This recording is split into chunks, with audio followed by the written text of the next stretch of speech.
The infinite has always stirred the emotions of mankind more deeply than any other question. The infinite has stimulated and fertilized reason as few other ideas have, but also the infinite, more than any other notion, is in need of clarification. Those are the words of the German mathematician David Hilbert. They're from a famous address that he gave in 1925 on the nature of the infinite. And he was right. Ever since people have been able to reflect, they've been captivated and puzzled by the infinite in its many varied guises, by the endlessness of space and time, by the thought that between any 2 points in space, however close, there's always another, by the fact that numbers go on forever, and by the idea of an all-knowing, all-powerful God. People have been by turns attracted, fascinated, perplexed, and disturbed by these various different forms of infinity. Our story begins in the 6th century BC with the Greek mathematician and philosopher Pythagoras. Now, it's often said that the ancient Greeks abhorred the infinite. They couldn't make sense of it, they were repelled by it, they would have liked to ignore it altogether. There's some justice to this claim, as we see straight away with Pythagoras. He and his fellow Pythagoreans, as the members of his religious society came to be known, believed in 2 fundamental cosmic principles, one of which they called peras, which can be translated as the limited or the finite, and the other of which they called apeiron, which can be translated as the unlimited or the infinite. And they recognized 2 tables of opposites, each of which was headed by one of these principles. Under the finite, they included whatever is good. Under the infinite, whatever is bad. They also, I'm sorry to say, included under the finite whatever is male, and under the infinite whatever is female. Aristotle, writing more than 100 years later, summed up their view as follows. Members of the Pythagorean school say that there are 10 first principles, which they arrange in 2 parallel columns thus: limited and unlimited, odd and even, one and plurality, right and left, male and female, resting and moving, straight and crooked, light and darkness, good and bad, square and oblong. So the Pythagoreans recognized a kind of cosmic battle between the finite and the infinite, between the forces of good and the forces of bad. And they thought that the forces of good prevailed.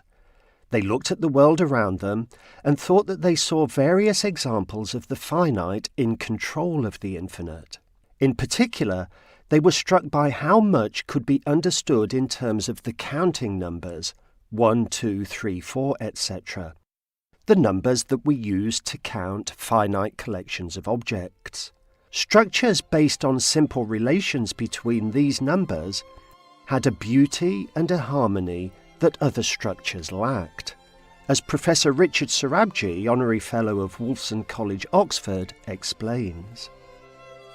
The great discovery of Pythagoras is supposed to have been that he realized that on a stringed instrument, the pairs of notes which to our ears sound most pleasing, the consonant notes as they're called, are obtained by taking 2 different string lengths, and the ratios of these string lengths were very, very simple ratios like 2 to 3, 1 to 4, and so on. Whereas with the dissonant notes, which are less pleasing to the untrained ear, the string length ratios had big numbers, 347 to 95. I invented that pair. So this was a great discovery. But there was a problem for the Pythagoreans. They eventually discovered that not everything can be adequately understood in terms of the counting numbers. Suppose you've got a square whose sides are each 5 centimetres long. How long will the diagonal of the square be? Using Pythagoras' own famous theorem, we can work out that it must be a little over 7 centimetres. What this means is that the ratio 7 to 5 is a good approximation of the ratio of the diagonal to each side. Nevertheless, it's not exactly right.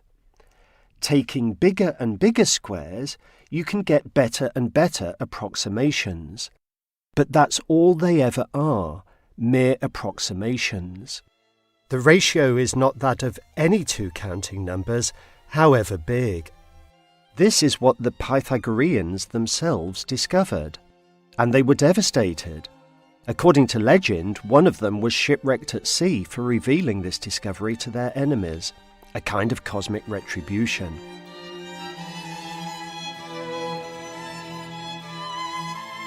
But did all ancient Greek thinkers have this same resistance to the infinite? No. Here's Richard Sorabji again, this time talking about the early 5th century thinker Anaxagoras. Anaxagoras wanted to explain how things get mixed up. They get terribly mixed up when we eat them, for example. Our flesh and bones are made of all the honey and beans that we eat, for example. Now, how do the honey and beans get mixed up with flesh? Answer.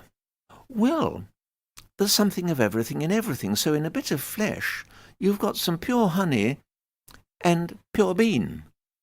Not actually quite pure, because if you take one of these tiny little bits of honey or bean that's inside my flesh, inside that tiny little bit of honey or bean are there bits of flesh. Not actually pure flesh, because inside that tiny little bit of flesh there are even tinier bits of honey and bean. And this goes on for infinity. Here we have the crucial idea of infinite divisibility, the idea that things can be divided up into smaller and smaller parts without limit. Anaxagoras was comfortable with this idea. But in fact, even this idea aroused suspicion among other ancient Greek thinkers. Zeno of Elea, who lived in the 5th century BC, is famous for having discovered various paradoxes associated with infinite divisibility. As soon as we start trying to make sense of infinite divisibility, Zeno argued, we get into trouble. We find that motion itself comes to appear impossible. We're told by a great later thinker, Aristotle, that Zeno produced 4 paradoxes to show there was no motion, and probably the most arresting and clear one to describe is the paradox of the half-distances. He said, if you think we can move at all, well then, to get anywhere, even to get as far as the door, you would first have to go the first half-distance, and then half of that again, and half of that again. So you'd have to finish crossing an infinite number of distances, half-distances, that is, and that's impossible. It's impossible, Zeno said, because it's impossible to do infinitely many things in a finite amount of time. There's a closely associated paradox known as the paradox of Achilles and the tortoise. This is explained by Ursula Koob, Professor of Ancient Philosophy at Oxford University. So the Achilles and the tortoise paradox is an argument for something that seems obviously false, right? So the argument is, suppose that a tortoise starts off on a race and then a bit later Achilles starts off. Now, the tortoise goes very slowly, so you'd think Achilles would surely very soon overtake him. So when Achilles starts off, let's say the tortoise is already 100 metres ahead. Well, it's going to take Achilles a certain amount of time to get to the 100-metre mark where the tortoise was when he set off. In that time, the tortoise moves forward a bit. Let's say he moves forward only 2 metres because the tortoise is quite slow. So Achilles has gone forward 100 metres, the tortoise has gone forward 2 metres. So far Achilles hasn't caught up the tortoise. So now Achilles goes forward to where the tortoise now is, 2 metres ahead. But of course, by the time Achilles gets there, the tortoise will have gone forward a little bit further. Only a little bit further, of course, but a little bit further all the same. So Achilles still hasn't caught up with the tortoise. Now Achilles goes forward to where the tortoise now is. But by then, the tortoise will already have gone a little bit further. So Achilles never manages to catch up with the tortoise. He's always just that little bit behind him. That's the argument. We have a puzzle then. There's a straightforward discrepancy between what observation seems to tell us and what reflection seems to tell us.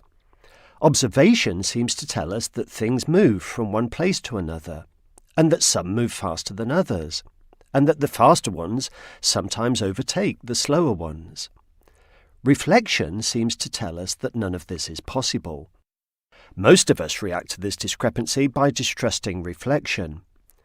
Zeno's own reaction was the opposite. He distrusted observation. He was prepared to draw a very counterintuitive conclusion from his paradoxes. Richard Sorabji explains.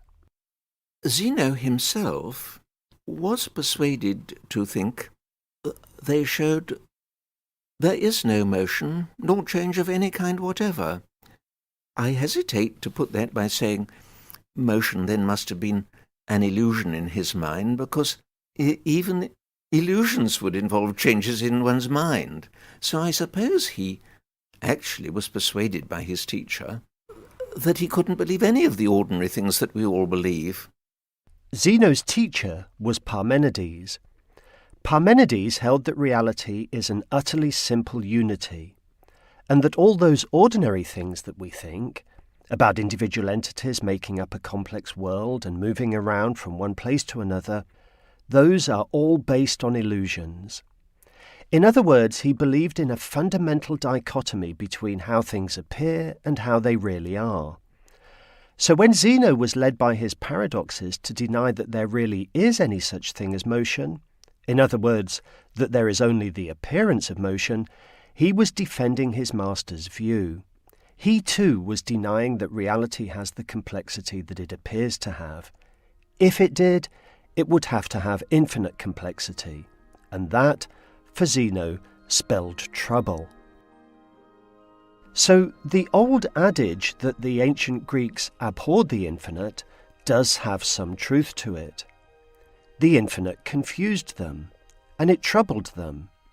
And the more they reflected on it, the more it confused them, and the more it troubled them.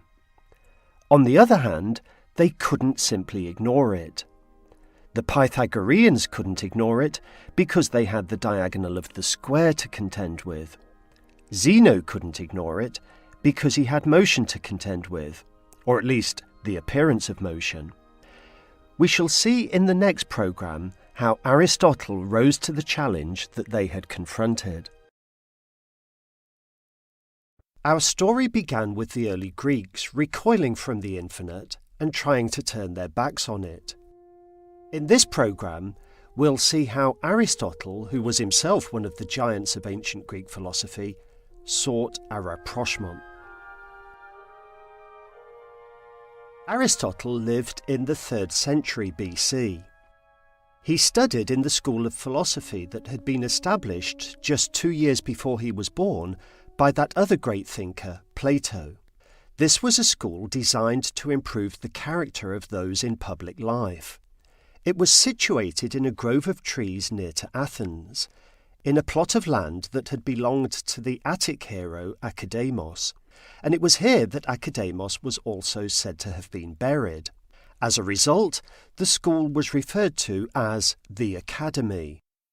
From this we get both the modern word academy, and also, because of the school's location, the phrase the Groves of Academia.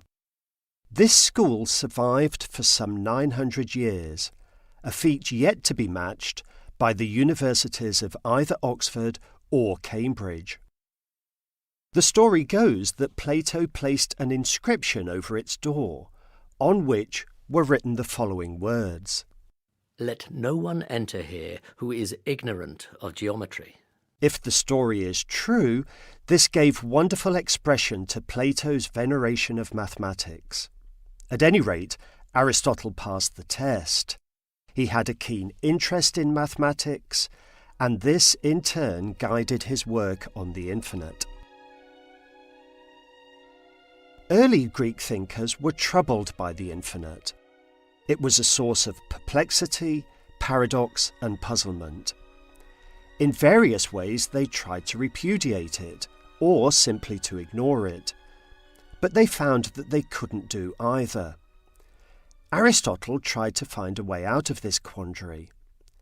He said that there is one kind of infinity that really is to be repudiated, but another that is a fundamental feature of reality.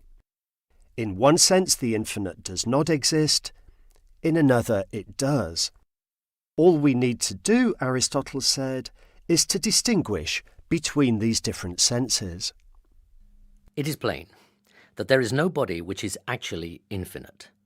But on the other hand, to suppose that the infinite does not exist in any way leads obviously to many impossible consequences. There will be an end of time. A magnitude will not be divisible into magnitudes. Number will not be infinite. If, then, neither alternative seems possible, an arbiter must be called in. And clearly, there is a sense in which the infinite exists and another in which it does not. Aristotle introduced labels for his distinction. He talked about the potential infinite and the actual infinite. It was the potential infinite that he acknowledged and the actual infinite that he denied. But how was the distinction to be understood? John Barrow, Professor of Mathematical Sciences at Cambridge University, explains. Aristotle made this rather profound but straightforward distinction between two types of infinity, the potential infinity and the actual. The potential, which he was happy about, is the one that you never reach, that never bites you, as it were. It's like counting 1, 2, 3, 4, 5, 6 and so on forever. We know that there is no limit to your counting, but you never get there. What Aristotle didn't like was an actual infinity, so something that you achieve, something that could happen in your laboratory or in the world around us. Another way to think of it is in temporal terms. A potential infinity is an infinity that's spread over time. An actual infinity is an infinity that's there all at once. Imagine a clock endlessly ticking. The ticking is potentially infinite. It never reaches completion. On the other hand, if there were an infinitely big object, or an infinite stockpile of objects, that would be an actual infinity. The infinity would be there all at once. Aristotle thought that there was something problematical about an infinity that's there all at once, but he didn't think that there was anything problematical about an infinity that's spread over time, and he didn't think that we ever needed to acknowledge anything more than that. Yes, objects are infinitely divisible, but that just means that the process of dividing a given object will never end.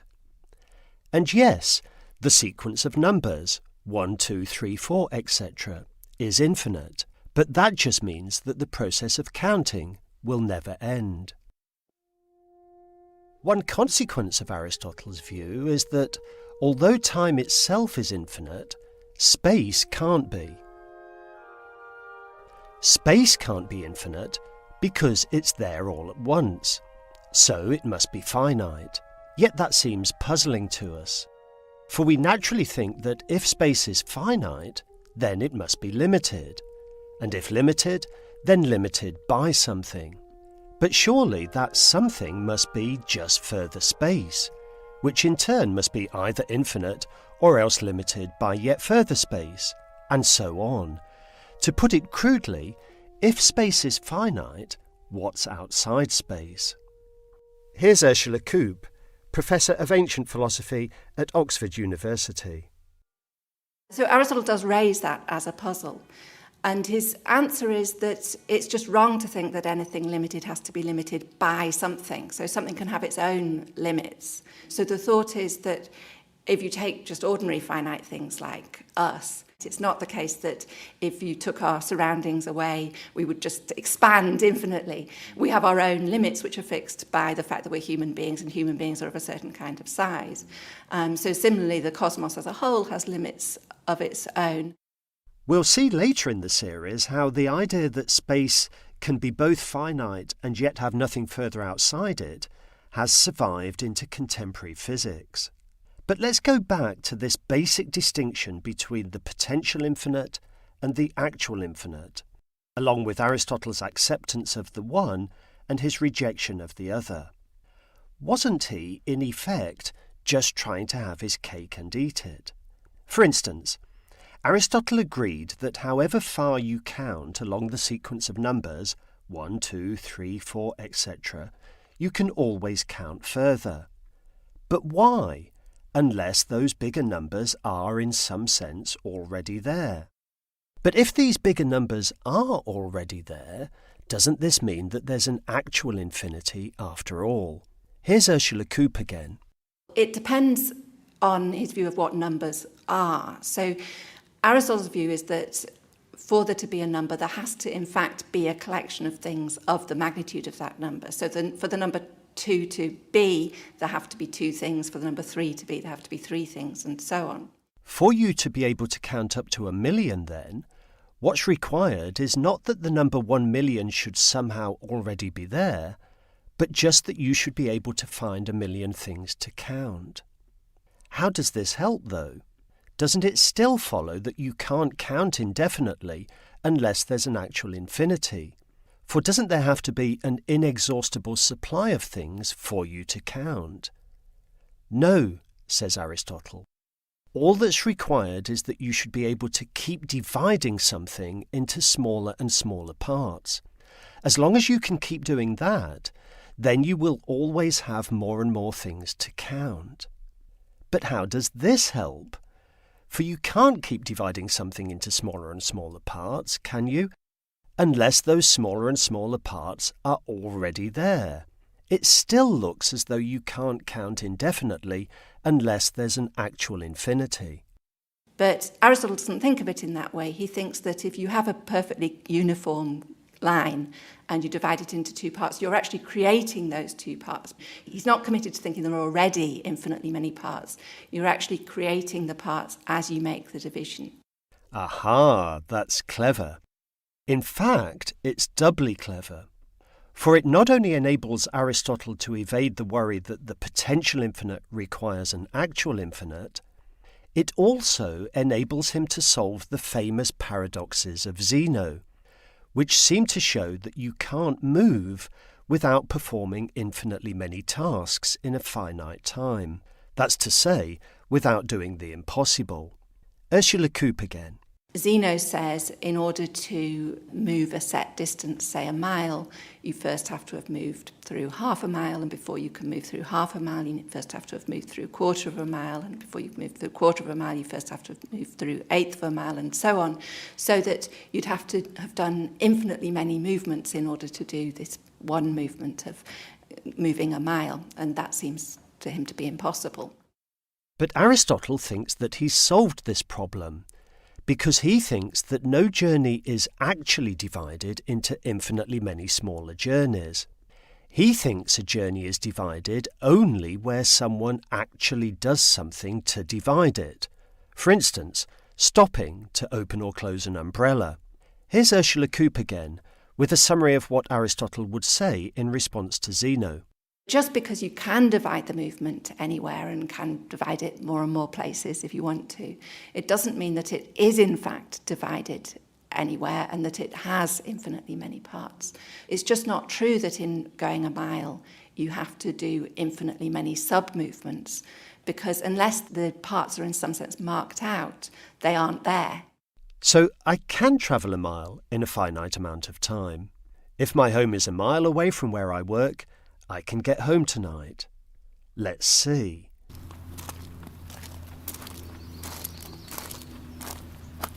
I can get halfway there. Oh, damn, it's raining. I can get 3/4 of the way there.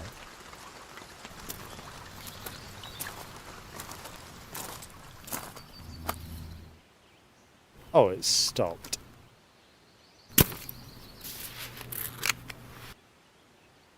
I can get 7/8 of the way there.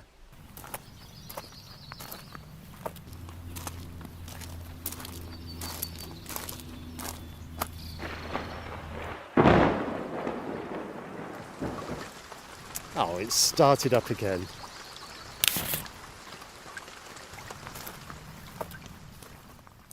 See? Every time I stop to open or close my umbrella, I make a division in my journey. All these divisions can be made, and if they are, I can pass them. But however many are made, it will only ever be a finite number. However, not everyone finds Aristotle's approach convincing. Here is Professor Richard Sorabji, Honorary Fellow of Wolfson College, Oxford. His idea was, well, I can get home tonight. I can do this because however large a finite number of half-distances I've travelled, I can travel a larger number, finite number of half-distances, so I can get as close to home as I like. Hey, wait a moment. I don't want to get as close to home as I like. I don't like that. I want to get all the way home. How's that done, Mr. Aristotle? Aristotle's views haven't gone totally unchallenged then. Even so, for over 2,000 years, this basic idea of Aristotle's, that the only sense in which something can be infinite is the sense in which a never-ending process is infinite, was more or less orthodoxy. And many people still think that it was fundamentally correct. The first 2 programmes in this series transported us back to the world of the ancient Greeks.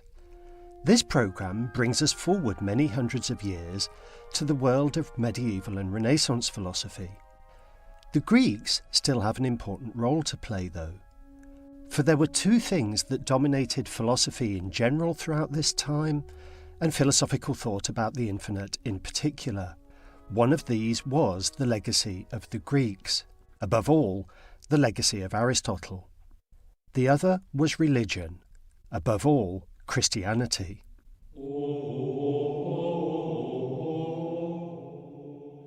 But the combination was in many ways an unstable and volatile one. The hostility that the Greeks had felt towards the infinite sat uncomfortably with the more infinity-friendly worldview of the new religious order.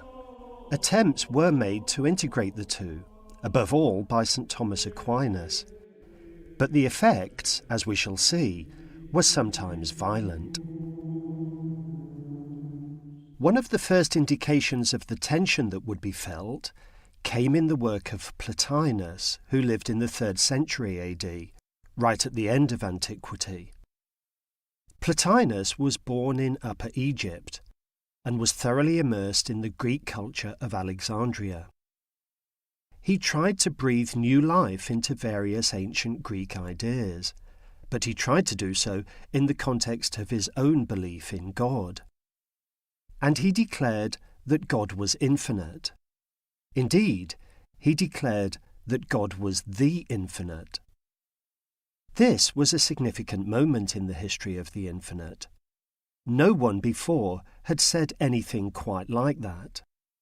It was also a direct assault on the Greeks' denigration of the infinite. No longer would there be, as there had been among the Greeks, a tendency to hear the word infinite as a derogatory term. From now on, quite the opposite. The tension was to be felt particularly severely in the confrontation between the teachings of Aristotle and Christianity. Aristotle had insisted that nothing could be infinite, at least not if this meant that its infinity was somehow present all at once. Nothing could be infinitely big, or consist of infinitely many parts, or have an infinitely complex structure. In his own terms, nothing could be actually infinite. The most that he had been prepared to countenance, again in his own terms, was that which is potentially infinite. He had in mind processes like the revolution of the heavens that are destined to go on and on forever. Processes whose infinity is, so to speak, perpetually deferred. But Christianity fostered a belief in and a veneration of that which is infinite in a much deeper sense than this. The teachings of Aristotle in Christianity were in conflict then. Even so, there was an attempt to marry them.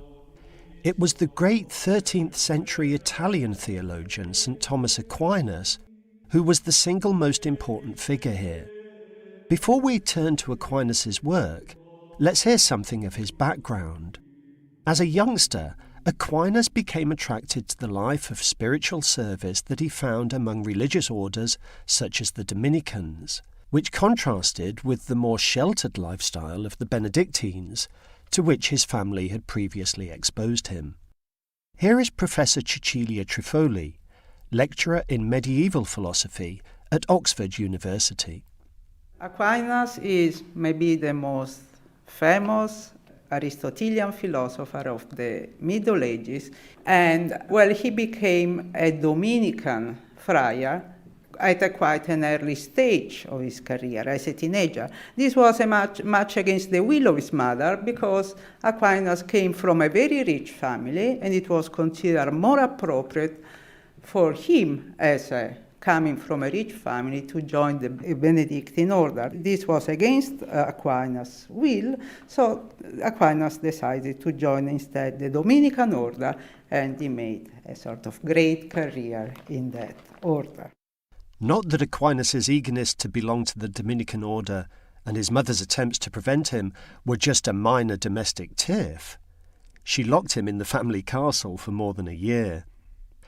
But still, Aquinas went on to become a great theological and philosophical authority, perhaps third only to Jesus Christ and St. Paul in the extent to which he shaped subsequent Catholicism.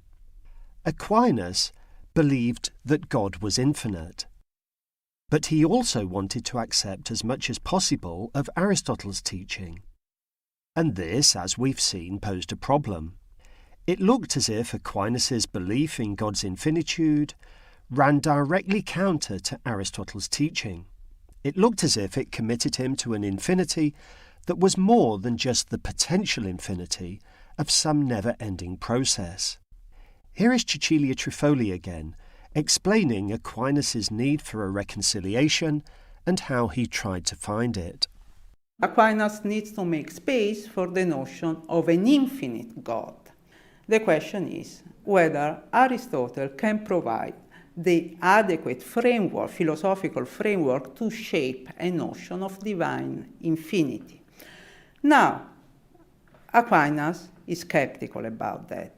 He does accept the major thesis of Aristotle about the infinite. For example, there is no actually infinite magnitudes. There is not an actually infinite numbers. But he also thinks that the notion of infinite that applied to the quantitative case has nothing to do with the notion of infinite that should be applied to the divine case. What Aquinas did then, as Cecilia Trifoli has indicated, was to invoke a new contrast between what we might call a mathematical or quantitative understanding of the infinite and a metaphysical or theological understanding of the infinite. The mathematical understanding has to do with size, measurement, and number. The metaphysical understanding has to do with absoluteness and perfection. Aquinas thought that Aristotle's teaching only really concerned the infinite understood in a mathematical way. Aquinas therefore had no qualms about holding that God was infinite in a metaphysical sense, all-knowing, all-loving, all-powerful. He took this to be, as it were, outside Aristotle's jurisdiction. So Aquinas felt that he had done as much justice as he could, both to his Christianity and to his Aristotelianism. His metaphysical understanding of the infinite helped to underpin his Christianity. His mathematical understanding of the infinite was essentially Aristotle's. Aquinas' views went on to dominate subsequent medieval thought. Aristotle became the ultimate philosophical authority in all matters of Christian doctrine. Christianity and Aristotelianism were now wedded. But, as you might expect, given what we've already witnessed, their marriage was in many ways an unhappy one. Later Christian thinkers continued to take issue with Aristotle, though by now, of course, they were taking issue with the Catholic Church too. Towards the end of the 16th century, the Italian philosopher and mathematician Giordano Bruno declared that God's creation was an expression of his infinite grandeur and was therefore itself infinitely rich and infinitely diverse. Because Aristotle had repudiated any infinity that's present all at once, he had held that the universe is spatially finite and that there can never be more than finitely many things of any given kind. Bruno dissented on both counts. He held that the universe is spatially infinite and that it is occupied by infinitely many worlds. This naturally incited the wrath of the Church. Mocenigo, a wealthy Venetian, persuaded Bruno to come to Venice and teach him the art of memory and invention. But Mocenigo was working closely with the ecclesiastical authorities and turned Bruno into the Inquisition. Bruno was imprisoned, and for 9 years he was interrogated and tortured. He refused to recant, however.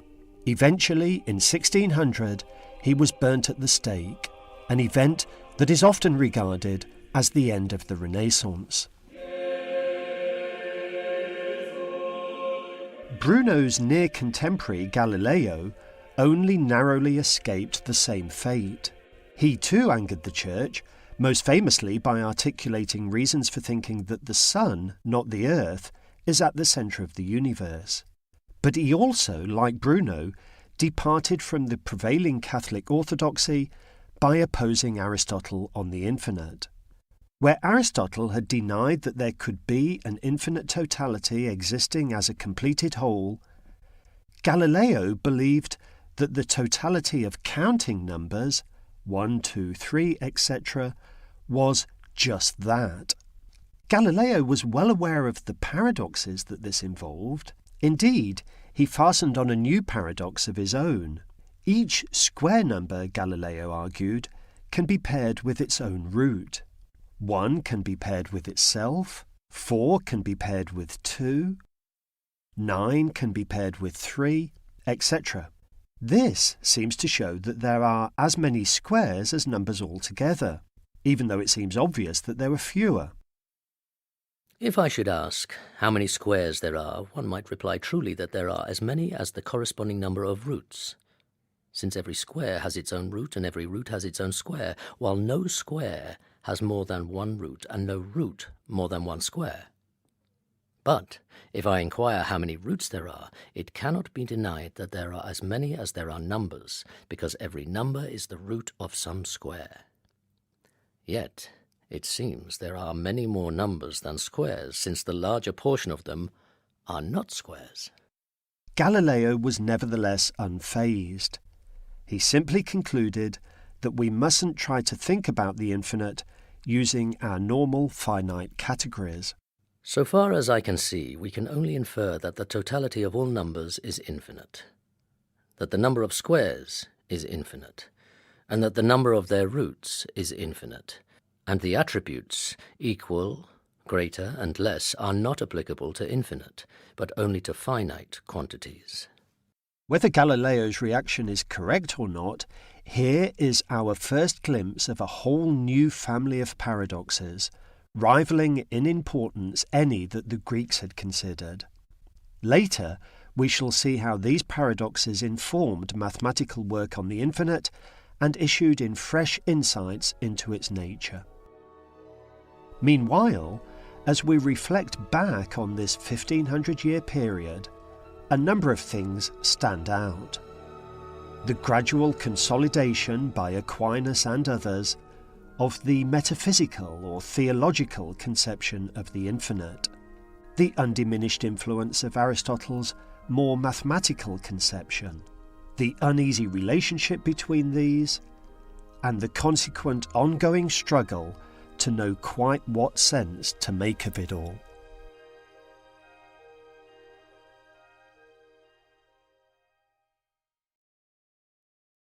Our story now reaches the 17th and 18th centuries. This was the Age of Enlightenment in Western Europe. During this period, a spirit of questioning prevailed. Individuals were encouraged to trust their own intellectual resources above tradition and authority. As far as attempts to make sense of the infinite were concerned, this led to a self-conscious concern with what grasp we have, if any, of what we're even talking about. Where the focus up until then had been on the infinite itself, the focus now was on us finite beings and on our understanding of the infinite. Philosophers were much exercised by the fact that we never have direct experience of anything infinite. Does this mean, as some thought, that our understanding of the infinite has some quite different source, or does it mean, as others thought, that really we don't have any understanding of the infinite at all? That our very talk of the infinite is empty verbiage, and that the struggles of the previous 2.5 millennia to get a firm grip on this concept had been so much wasted effort. In this programme, we shall see reactions of both kinds. We begin with the brilliant French philosopher and mathematician René Descartes, who lived in the first half of the 17th century, and who is often said to have been the father of modern philosophy. Descartes was an archetypal Enlightenment thinker. He sought a secure foundation for all his beliefs, but he didn't think that the sheer fact that he had been brought up accepting something equipped it for this role. So he called into question everything that he had previously taken for granted, to see whether there was anything that he couldn't doubt. And he decided that, at any rate, he couldn't doubt that here he was engaged in this very inquiry. He couldn't doubt his own existence. As he famously said, Cogito ergo sum. I think, therefore I am. He then turned his attention to God. He focused on the infinitude of God, which he found he had a propensity to affirm. But should he respect this propensity? Given that none of us ever has direct experience of God's infinitude, given, indeed, that God's infinitude is beyond our very imagining, can we hope to have any sort of insight into it? Descartes was optimistic. It is possible to know that God is infinite and all-powerful, although our soul, being finite, cannot grasp or conceive him. In the same way, we can touch a mountain with our hands, but we cannot put our arms around it as we could put them around a tree. To grasp something is to embrace it in one's thought. To know something, it is sufficient to touch it with one's thought. Still, even if this shows that it's possible to know that God is infinite, Descartes still needed to decide whether he did in fact have such knowledge. Where did his idea of an infinite God come from? This question looked as if it might stop Descartes in his tracks. In fact, however, he decided that it did the very opposite. He thought it provided him with an argument for God's existence. For he reckoned that his idea of God was an idea of something so great that only something that great, God himself, could have implanted it in his mind. Here is John Cottingham, Professor Emeritus at Reading University. He reflects on his nature and immediately is aware that there are many things he can't do, many things he doesn't know. He's finite, he's a limited being. But also inside him, he finds this idea of infinity, of an infinitely perfect being. And he reasons that the content of this idea is so great that he can't have constructed it from his own finite resources. So it must have been, as it were, put in his mind by a being who really is infinite, God. I must consider whether there is anything in my idea of God which could not have originated in myself. By the word God, I understand a substance that is infinite. All the attributes of this substance, such as supreme intelligence and supreme power, are such that the more carefully I concentrate on them, the less possible it seems that the idea I have of them could have originated from me alone. So, it must be concluded that God necessarily exists. Later in the 17th century and through to the 18th century, a group of British philosophers, commonly known as the empiricists, recoiled. Descartes had said that the sheer fact that we can't grasp the infinite in our imagination doesn't mean that we can't touch it with our thought. But the empiricists thought that it did mean that. It meant that whenever we talk about the infinite, not just in connection with God, we literally have no idea what we're talking about. Suppose, for instance, that someone were to claim that some given physical object is infinitely divisible. For the British empiricists, this would fly in the face of the fact that we can't experience ever smaller physical objects. There is, they insisted, a limit to how small anything can be. One of them, George Berkeley, was more specific. He maintained, "There is no such thing as the 10,000th part of an inch." Another, David Hume, defended their view by inviting us to consider the appearance of a spot of ink as we back away from it, the moment before it vanishes. That last moment at which it's visible, he said, represents a definite limit to our power of visual discrimination. Put a spot of ink upon paper. Fix your eyes upon that spot, and retire to such a distance that at last you lose sight of it. 'Tis plain that the moment before it vanished, the image or impression was perfectly indivisible. 'Tis not for want of rays of light striking our eyes that the minutest parts of distant bodies convey not any sensible impression, but because they are removed beyond that distance at which their impressions were reduced to a minimum, and were incapable of further diminution.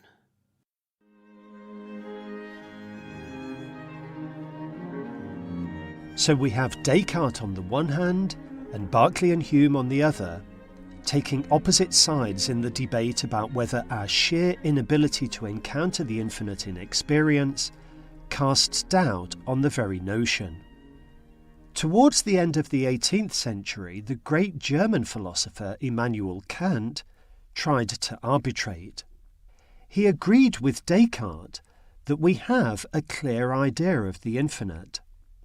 But he also agreed with the empiricists that our knowledge and understanding are restricted to what we're capable of experiencing.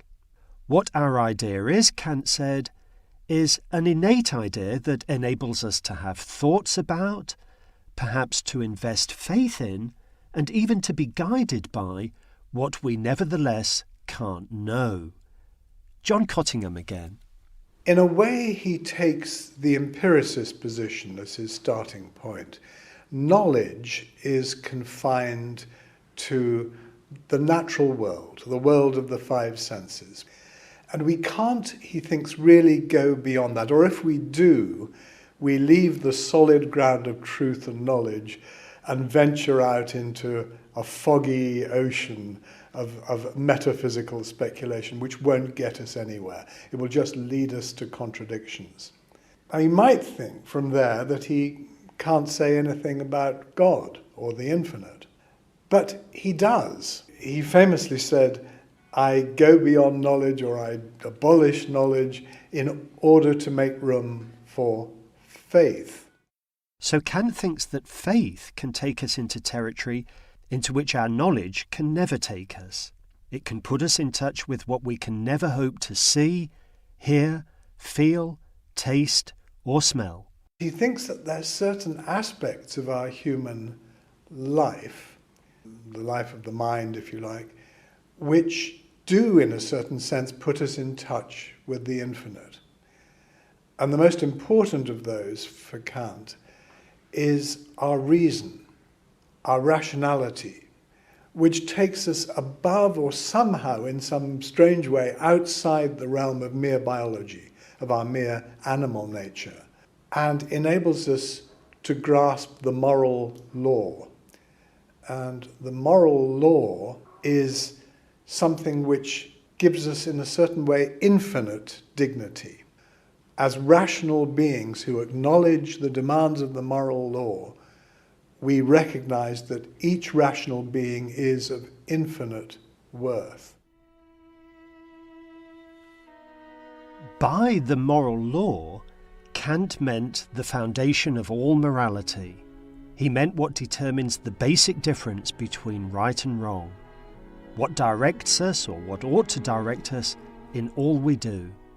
And he believed that the moral law consisted of purely rational principles which demand that we accord one another infinite respect as fellow rational beings, that we never treat one another merely as means to our own ends, but always as infinitely valuable ends in their own right. Kant's vision was a splendid and uplifting one, and the infinite played a wonderful role in that vision. This role didn't concern the world that we experience with our five senses, the world of space and time, magnificent and multifarious though he took that world to be. It concerned something quite different. It concerned the very basis of right thinking and right living. I'll leave you with a famous quotation from Kant, in which he movingly and eloquently summed up his vision, and part of Beethoven's 8th String Quartet, which is said to have been inspired by this very quotation. Two things fill the mind with ever new and increasing admiration and awe, the more often and the more steadily they are reflected upon: the starry heaven above me, and the moral law within me. The first begins at the place which I occupy in the external world of sense.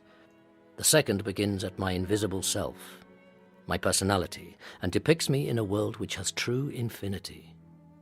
The first view of a countless multitude of worlds annihilates, as it were, my importance as that of an animal creature, which must give back to the planet, a mere speck in the universe, the matter of which it was formed, after it has been provided for a short time, we know not how, with vital power.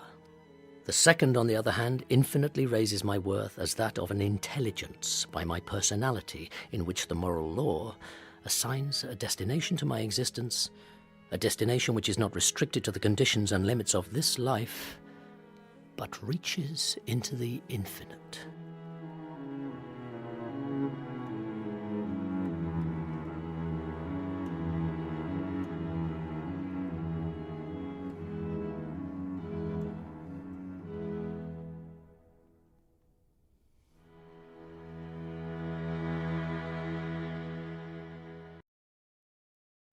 Today's programme begins with a conversation between 11-year-old Alfie Pryke and Siri on his iPhone. Hi Siri, what's 0 divided by 0? Imagine that you have 0 cookies and you split them evenly among 0 friends. How many cookies does each person get? See, it doesn't make sense. And Cookie Monster is sad that there are no cookies, and you are sad that you have no friends. That nicely anticipates one of the main themes of today's programme.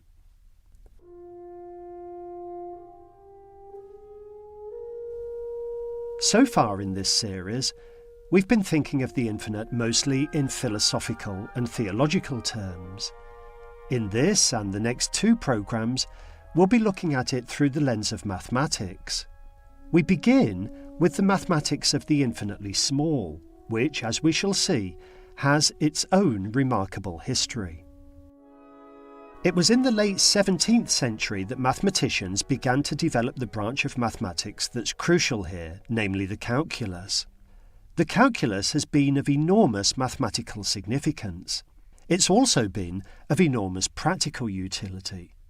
Science, business and technology these days would all be quite unthinkable without it. From the design of aircraft to the estimation of how much a tumour will shrink in a given time with effective chemotherapy, the calculus is at work throughout our lives. But what exactly is the calculus? Imagine a train setting off on a journey of exactly 60 miles. And imagine that it takes exactly 1 hour to complete the journey. Then, clearly, its average speed for that journey, the distance it travels divided by the time it takes to travel it, is 60 miles an hour. But this doesn't mean that its speed throughout the entire journey is 60 miles an hour.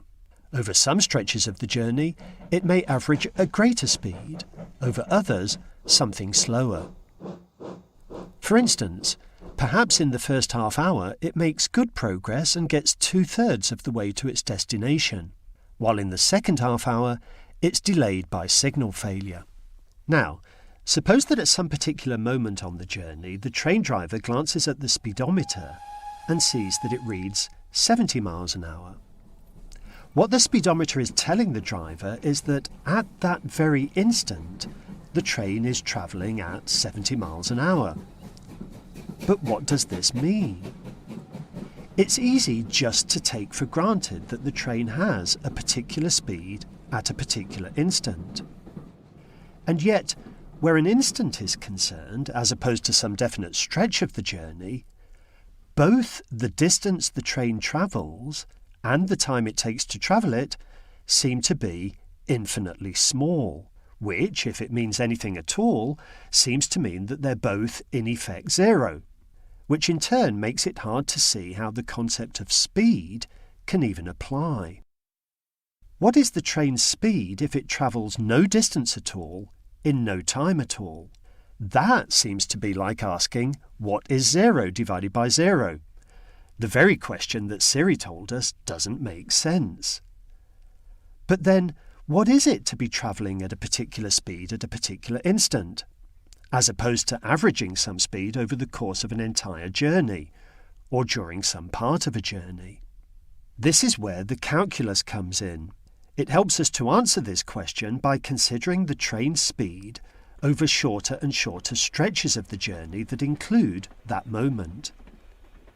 Through the investigation of ever briefer periods in the progression of things, it provides precise mathematical tools for studying and describing how things change, while bypassing the various impossible calculations that we would have to perform if we tried to deal directly with what is happening to things at particular moments.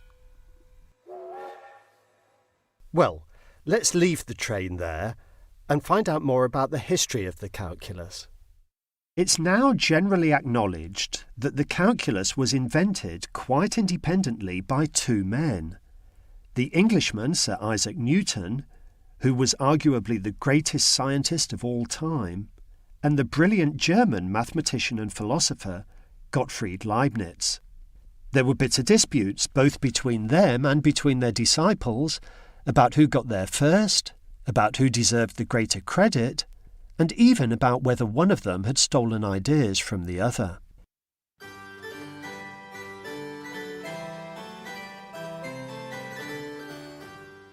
It appears that Newton arrived at his discoveries in the 1660s, about 10 years earlier than Leibniz, but he didn't publish until much later. He was content at first to describe his ideas to his friends. Later he wrote to Leibniz about these ideas.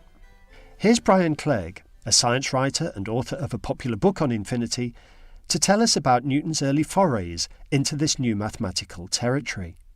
He seems to have come up with the basic ideas of calculus really quite early on, although he developed them over a number of years, but kept them a secret, effectively. And over a period of time, he let little smidgens out. In fact, he sent a letter to Leibniz that supposedly explained his method of fluxions, which is his version of calculus, although it was actually effectively in a code, so it wasn't possible to read what it said. By then, Leibniz seems to have arrived at his own version of the calculus and wrote back to Newton accordingly. But because Leibniz travelled around a great deal and letters took several months to reach him, it was a long while before Newton heard back. When he did eventually hear back, he suspected plagiarism. He was outraged, and he reacted with great hostility towards Leibniz. Leibniz, for his part, was not so much angered as bemused. He didn't really understand why this attack was being made on him, because it got to the point where one of Newton's supporters, called John Keill, published a paper that effectively said that Leibniz had plagiarized Newton's ideas. But from Newton's viewpoint, he always wanted to be the centre of everything. If anybody challenged him, then he immediately went into defensive mode, and it seems to have lasted, in his case, for decades. Once he got onto a subject, that was it. Leibniz was one of the enemies, and he was going to get attacked.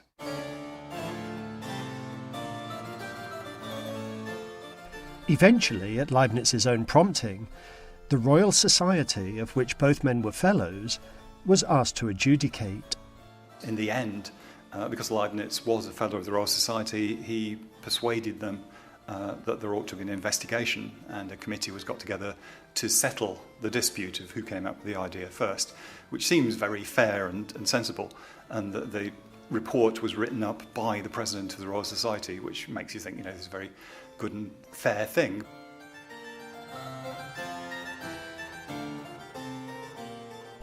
At last, it seemed, the matter could be properly resolved.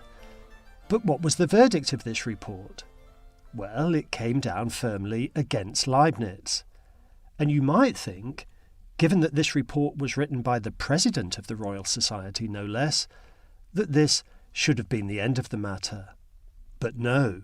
The fact is, Newton was the president, he wrote his own report, and I think that's just a typical example, frankly, of the way that he made sure that he got his way.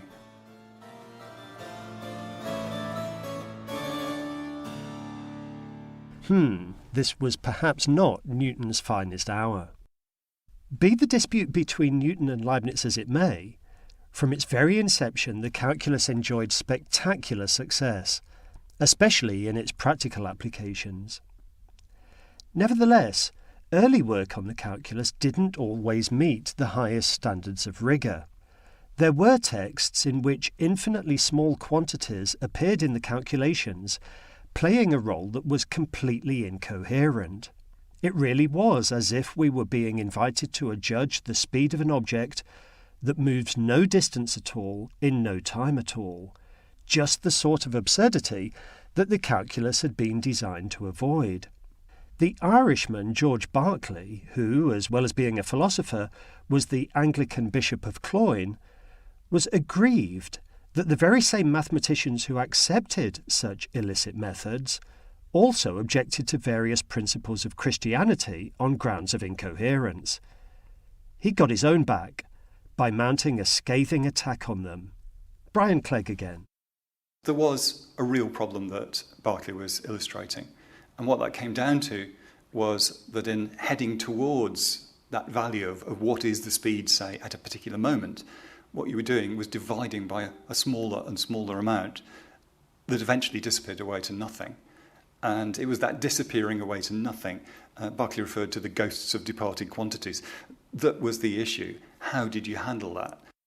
To judge by the texts to which Berkeley was taking exception, it was handled by supposing that you could unproblematically divide 0 by 0.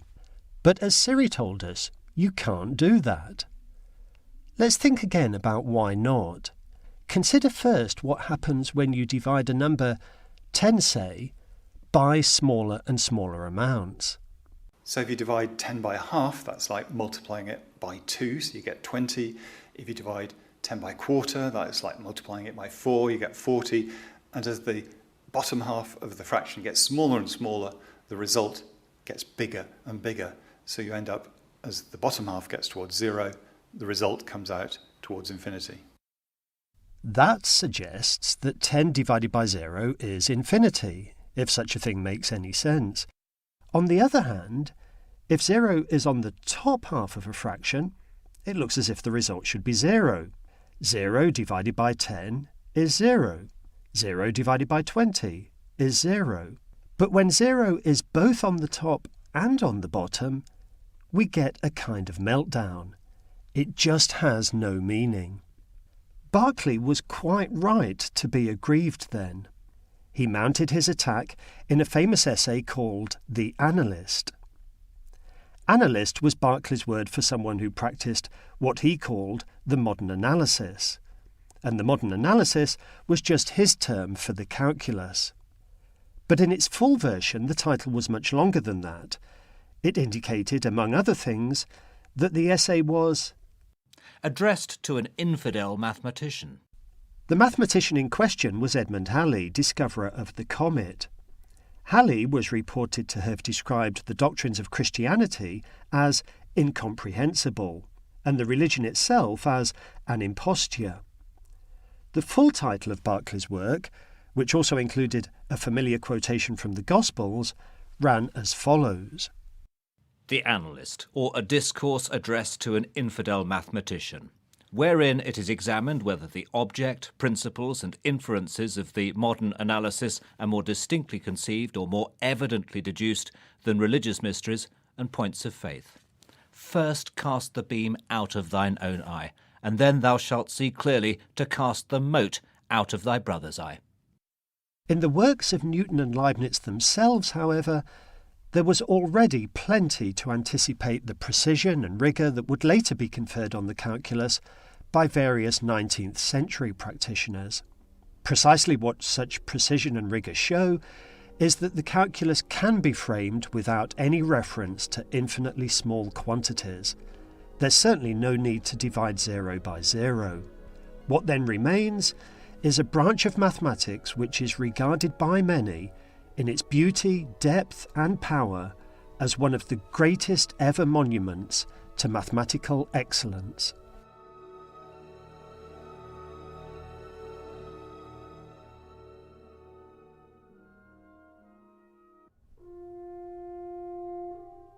In the last programme, we were concerned with the infinitely small. Now our attention turns to the infinitely big. Not the infinitely big in the physical world, that will be our focus in a later programme, but the infinitely big in mathematics. We shall explore the work of the brilliant German mathematician Georg Cantor. Cantor devised a way of distinguishing between different infinite sizes and calculating with infinite numbers. No one before had done anything remotely like this. His work was utterly revolutionary.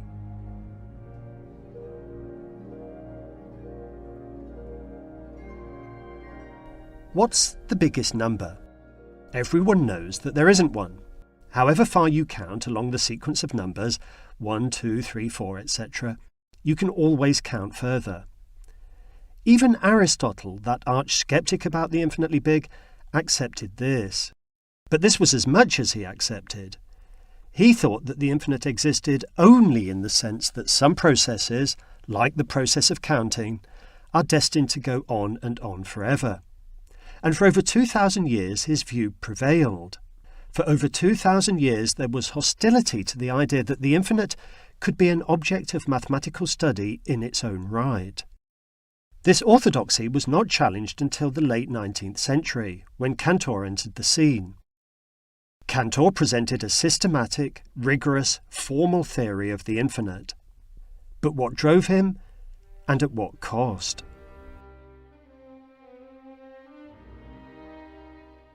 Cantor was motivated to pursue these ideas by various problems that he'd been working on in the calculus. But he was also deeply religious. He believed that his mathematical abilities were a gift from God, which enabled him to vindicate certain views that he held about God.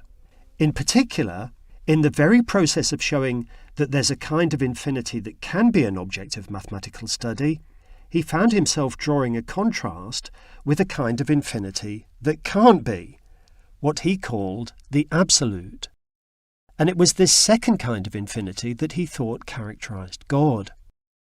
Perhaps partly because of its theological overtones, Cantor's work was not universally accepted. A contemporary French mathematician, Henri Poincaré, described it as a perverse, pathological illness that will one day be cured. More pertinently, Cantor's own teacher, the German mathematician Leopold Kronecker, the one person who might have been expected to support him, showed lifelong hostility to his work. Kronecker was suspicious of any mathematics that was not ultimately concerned with the counting numbers, 1, 2, 3, 4, etc., what he called the integers. He famously said, God made the integers. All the rest is the work of man. Kronecker could not accept that there was any legitimate mathematics of the infinite. He became a fierce opponent of Cantor, as Mary Leng, senior lecturer in philosophy at York University, explains. Kronecker, I think, thought, well, we can't really make sense of these things. There's really nothing meaningful about this mathematics at all. And so he just rejected Cantor's views of on the infinite completely and did his best to try and stop it from being published or from really taking hold in the world of mathematics. This opposition took its toll on Cantor, no doubt exacerbated by some painful bereavements that he suffered, and, who knows, perhaps also exacerbated by the sheer perplexity of his own work.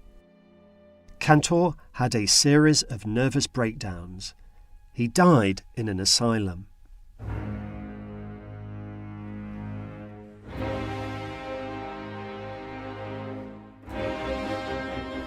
But posterity has been kinder to Cantor than his contemporaries.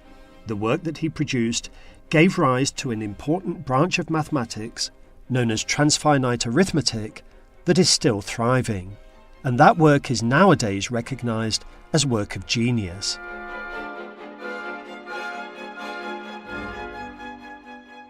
Now, suppose you want to know whether two sets or two collections are the same size. You can sometimes tell that they are by counting their members. For example, if you're in a room with a number of other people, then you may be in a position to tell by counting that there are as many men in the room as there are women, that the set of men in the room is the same size as the set of women there. But you can also sometimes tell that two sets are the same size without counting.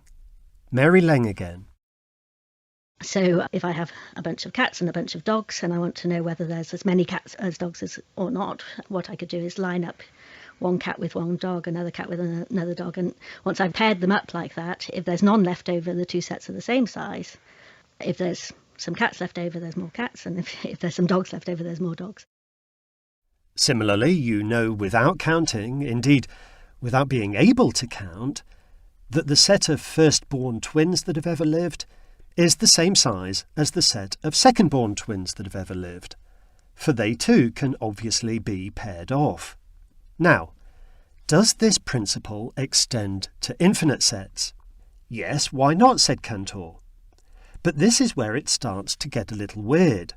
For now, we seem forced to say that the set of counting numbers that we considered earlier, 1, 2, 3, 4, etc., is the same size as the set of even numbers, 2, 4, 6, 8, etc., even though the first of these sets includes everything in the second, plus all the odd numbers as well.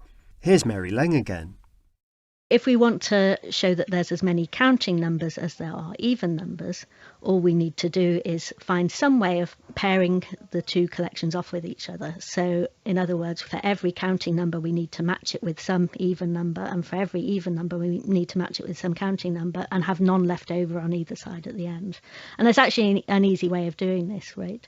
So if you start with the counting numbers 1, 2, 3, and so on, you can match each counting number with its double, just double every one of them. So 1 gets matched to 2, 2 gets matched to 4, 3 gets matched to 6, 4 gets matched to 8, and so on and so on and so on. We can see pretty clearly from that every counting number will be matched to an even number, and every even number will be matched to a counting number. So there's not going to be anything left out through doing that matching, and that means mathematically we can say those two sets are the same size as each other. There's as many counting numbers as there are even numbers. It's tempting to conclude that comparisons of size just don't make sense in the infinite case. But this wasn't Cantor's reaction. He accepted that the infinite sets in question are the same size. And that's curious enough. The idea that two sets are the same size, even though one of them contains everything in the other, plus more besides. But it's not ultra curious. After all, perhaps we can use these methods to show that all infinite sets are the same size, which wouldn't be all that counterintuitive. But no, Cantor's remarkable discovery, and this is where it really does get ultra curious, is that some infinite sets are bigger than others. A pairing of the sort that we've just considered is not always available. To begin to see why, let's return to the subsets of a given set. So if we take the example of the set of the Beatles, John, Paul, George and Ringo, then a subset of that set is just some bunch of those members taken together. So we can think of what subsets there are of that set. There's the four of them taken together, that set. There's the various sets of three of them taken together. So you've got all the sets of trios that you could have out of the Beatles. So John, Paul and George working together, or John, Paul and Ringo working together, or Paul, George and Ringo working together. And then you can do the same for the pairs of those. So there's John and Paul, Paul and Ringo, George and Ringo, and so on. Then there's all the solo acts, all the sets of just one of them there, John on his own, Paul on his own, and so on. And finally, there's the empty subset of that set, the set that contains none of them. So if none of them are working at all, then that's a subset of the Beatles too. It's just the sad empty subset on its own. And if you counted all those up, so from the original four-membered set that we had, you will find there's going to be 16 subsets of that.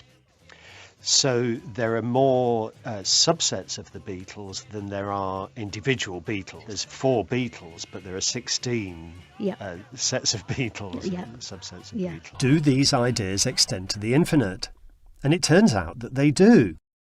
Cantor's most important discovery was that even if you start off with an infinite set, still it's going to be true that it has more subsets than it has individual members. Let's take an example. Mary Lang again. So let's look then at an infinite set, the set of the counting numbers 1, 2, 3 and so on. Again, it's going to have subsets. The subsets are just those sets whose members are all counting numbers. So the set of the even numbers is a subset of the set of counting numbers. The set of odd numbers is a subset of the counting numbers. The set of all my favourite numbers is a subset of the set of counting numbers. And for any arbitrary combination of numbers, you can make that into a subset, which will be a subset of the set of counting numbers. What Cantor showed was that you can never pair all those subsets with individual counting numbers. If you try, if you pair 1 with one subset, and 2 with another, and 3 with another, and so on, there will always be a subset left over. Why is this? Well, some numbers will themselves be members of whatever subset they're paired with, others won't. And it's the set of those that won't that must be left over. If you think it's paired with a number, try working out whether the number it's paired with belongs to it or not. Trust me, you've got a long night ahead of you. And a forlorn one too. The upshot of all of this is that there are different infinite sizes. Some infinities are bigger than others. And not only that, we can measure these sizes and calculate with the different infinite numbers involved. Now, Cantor's work polarised opinion in his own lifetime, and it has continued to polarise opinion ever since. His near contemporary, the German mathematician David Hilbert, said, "No one shall be able to drive us from the paradise that Cantor has created for us." The 20th century German philosopher Ludwig Wittgenstein replied, "I wouldn't dream of trying to drive anyone from this paradise. I would do something quite different. I would try to show you that it is not a paradise, so that you'll leave of your own accord."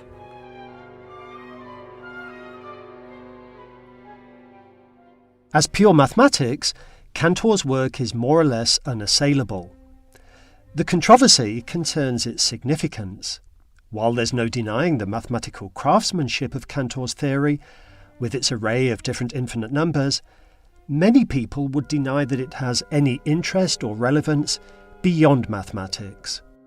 Whatever the correct assessment of Cantor's work, it certainly made its mark. It did so not least by creating as many problems as it solved, as we'll see in the next programme.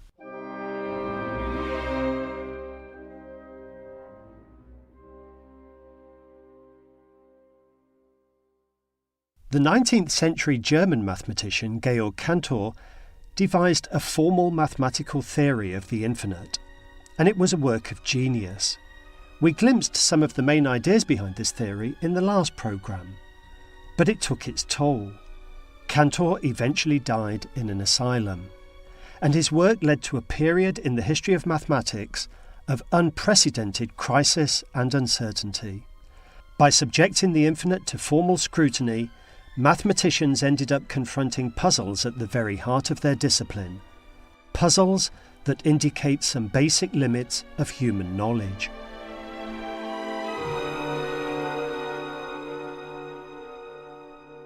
Cantor proved that some infinities are bigger than others.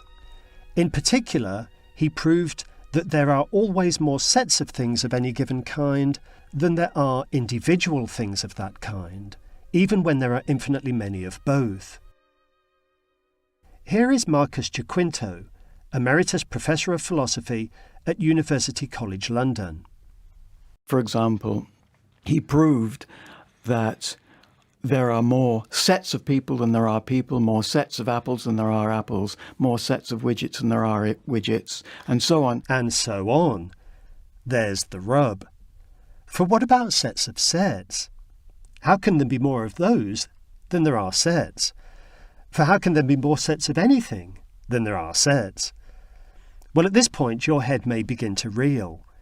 You may wonder what a set of sets even is. But why shouldn't there be such a thing? We have the set of green apples, whose members are all those apples that are green.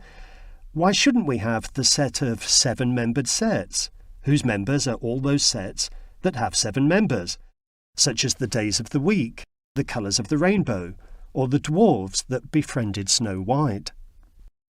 The 20th century British mathematician and philosopher Bertrand Russell, trying to wrestle with these ideas, eventually stumbled across what has come to be known as Russell's paradox. Once we've acknowledged that there are sets of sets, he said, we can distinguish between sets that belong to themselves and sets that don't. The set of apples doesn't. It's not an apple. The set of things mentioned in this programme does. I've just mentioned it. The paradox concerns the set of sets that don't belong to themselves, as Marcus Jaquinto explains. There ought to be such a set, but it turns out to be impossible that there is such a set, for much the same reason that there cannot be a nun who prays for all the nuns in her convent who do not pray for themselves. Think of it like this. If there is such a nun, she obeys this rule that she prays for all and only those nuns in her convent who do not pray for themselves. She goes through the list of nuns in her convent until she comes to her own name, and she says, well, do I pray for myself or not? If I do pray for myself, then, by my rule, I shouldn't pray for myself. And this is because her rule is that she should not pray for somebody who's already praying for herself. Right. Okay. Exactly right. So then she thinks, well, I shouldn't pray for myself. But if she does not pray for herself, then by her rule, she's one of those nuns for whom she ought to pray. Because the rule tells her that she's got to pray for all the nuns that don't pray for themselves. Exactly. So if you put those two things together, she's going to pray for herself if and only if she does not pray for herself. Which is impossible. Which is impossible. She's in a bind. She's in a bind, yes. There can't be such a nun. This may all seem abstruse and esoteric, You might wonder what relevance this poor nun has to the mathematics of the infinite, or indeed to any serious mathematics. But Russell's paradox, when it was first discovered, seemed to indicate a crisis in the very foundations of mathematics, where the concept of a set plays a pivotal role. Russell communicated his paradox to Gottlob Frege, a German logician and mathematician who had been trying to make these foundations more secure. The first volume of Frege's masterwork, in which he pursued this project, had just been published, and Frege was busy writing the third. The second was already in press. And although Frege's achievements were immense, he'd been quite oblivious to Russell's problem, which seriously afflicted what he'd been trying to do. In fact, it seemed to put paid to his entire project. He was devastated, though in his reply to Russell, he managed to hide his devastation. Your discovery of the contradiction in my system has surprised me beyond words, and I should almost like to say left me thunderstruck, because it has rocked the ground on which I'd meant to build arithmetic. The second volume of my work is to appear shortly. I shall have to give it an appendix where I do justice to your discovery. If only I could find the right way of looking at it. Russell was astounded by Frege's reaction. He later wrote, "There is nothing in my knowledge to compare with Frege's dedication to truth. His entire life's work was on the verge of completion. His second volume was about to be published, and upon finding that his fundamental assumption was in error, he responded with intellectual pleasure, clearly submerging any feelings of personal disappointment. It was almost superhuman, and a telling indication of that of which men are capable if their dedication is to creative work and knowledge, instead of cruder efforts to dominate and be known." Nevertheless, Frege died embittered. Despite his own and other people's efforts to get round Russell's paradox, his life's work seemed to have been a failure. Cantor, meanwhile, had been struggling with a problem of his own. Given that there are different infinite sizes, and given, in particular, that the set of counting numbers, 1, 2, 3, 4, etc., is smaller than the set of sets of counting numbers, the question arises how much smaller. Cantor's own hypothesis was that it's just one size smaller. In other words, that there are no sets of intermediate size. But he never succeeded in confirming this hypothesis, nor indeed in refuting it. He agonized long and hard over the question, alternately thinking that he had established one answer, then thinking that he had established the other. This did much to compound his lifelong depression and despair concerning his own work. His question was famously listed by the German mathematician David Hilbert at the beginning of the 20th century as one of the 23 most significant unanswered mathematical questions to be addressed in the ensuing century, and it remains unanswered to this day. However, just to say this would be seriously misleading. The suggestion would be that mathematicians simply haven't been assiduous enough, that if only they applied more effort, they might be able to settle the issue. But in fact, it's been shown that using all the currently accepted basic principles of mathematics, it's impossible to settle the issue. Marcus Jaquinto again. So it looks as though we're stuck with an unanswerable question. It's not, in principle, absolutely unanswerable because we could find a new basic principle to add to our current stock of basic principles, which would settle the question. But in fact, after decades of searching for a new basic principle which commanded assent, that was basically credible, none was found. So it looks increasingly likely that this is a question which, if it has an answer at all, is one that is going to be beyond us to supply. And that means that we've stumbled upon an inherent limitation of mathematical knowledge. The young 20th century German logician Kurt Gödel showed that this kind of limitation was, in a sense, unavoidable. For he showed that no matter what basic principles of mathematics we accept, provided that there are only finitely many of them, there will always be mathematical truths that are beyond the range of those principles, and hence mathematical questions that we can't use them to answer. This may sound like a depressing conclusion, but by no means all philosophers have seen it that way. Some have seen grounds for hope, arguing that we can always come up with new basic principles to get round such limitations, and indeed that our very ability to do this indicates that we, human beings, have a kind of creativity that can never be matched by even the most sophisticated computer. The debate about whether Gödel's result is fundamentally unsettling or fundamentally elevating continues to rage.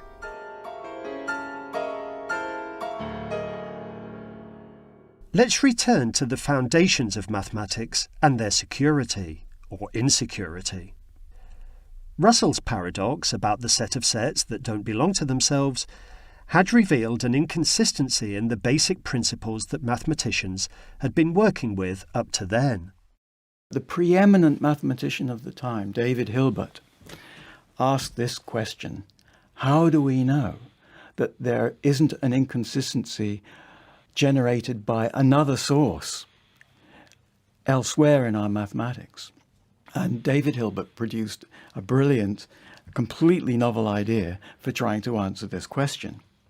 In short, his idea was to set out the basic principles of mathematics, in particular the basic principles of Cantor's theory of infinite sets, as a completely precise symbolic system, starting with just a finite stock of very precise principles, and then prove, using the most secure methods, that no inconsistency is derivable from that symbolic system. This was known as Hilbert's program. The problem for Hilbert was that the limitations in mathematics that we were considering earlier, i.e. the limitations established by Gödel, seemed, among other things, to threaten this very program. Does this mean that contemporary mathematics is left languishing in a state of irremediable crisis and uncertainty? Marcus Jaquinto sees room for optimism. If you ask me what the situation is now, some 80 years after all that happened, I would say there isn't a crisis in the foundations of mathematics any longer. The ambiguities and the unclarities of 19th century mathematics don't bother modern mathematics. Moreover, no new inconsistencies in mathematics have been found since the paradoxes of the late 19th century and very early 20th century. Moreover, modified versions of Hilbert's program have enabled us to prove beyond doubt the consistency of a surprisingly large amount of advanced mathematics. So you could sum up the situation by saying, although we can't be totally certain of the reliability and consistency of all mathematics, we can be certain of the consistency of a very large part of it, and we can be confident in the reliability and consistency of all of it. The fact remains that formal mathematical work on the infinite, despite the remarkable advances in knowledge that it has delivered, has also left us acutely aware of what we do not know, indeed of what we cannot know. Like so many others in this history, Cantor, in trying to make sense of the infinite, ended up drawing attention to some of our own inherent finite limitations.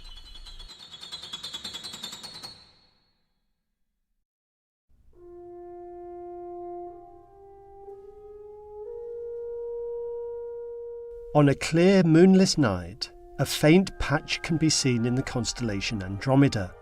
This is the Andromeda Nebula. It's a galaxy of about 100,000 million stars. It's the furthest object visible to the naked eye. Its light, travelling fast enough to circumnavigate the Earth more than 7 times in 1 second, takes 2 million years to reach us. Yet by comparison with other galaxies, it's a close neighbour. The distances are absolutely mind-numbing. Even so, they're still only finite. And that brings us to the central question of this programme. Where, if at all, does the concept of infinity have application to physical reality? For many of us, nothing is more evocative of the infinite than looking up at the night sky. But how appropriate is this? Is the number of stars infinite? Is space infinite?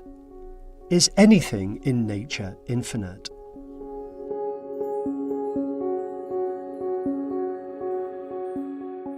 Ever since the time of the ancient Greeks, philosophers and scientists have pondered these questions. In the 4th century BC, Archytas, a friend of Plato, advanced a very primitive and very natural argument that the universe is spatially infinite. If I am at the extremity of the heaven of the fixed stars, can I stretch outward my hand or staff? It is absurd to suppose that I could not. And if I can, what is outside must be either body or space.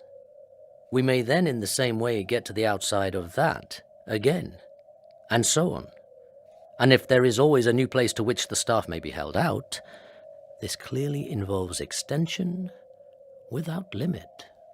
Aristotle, writing a little later, resisted Archytas's argument.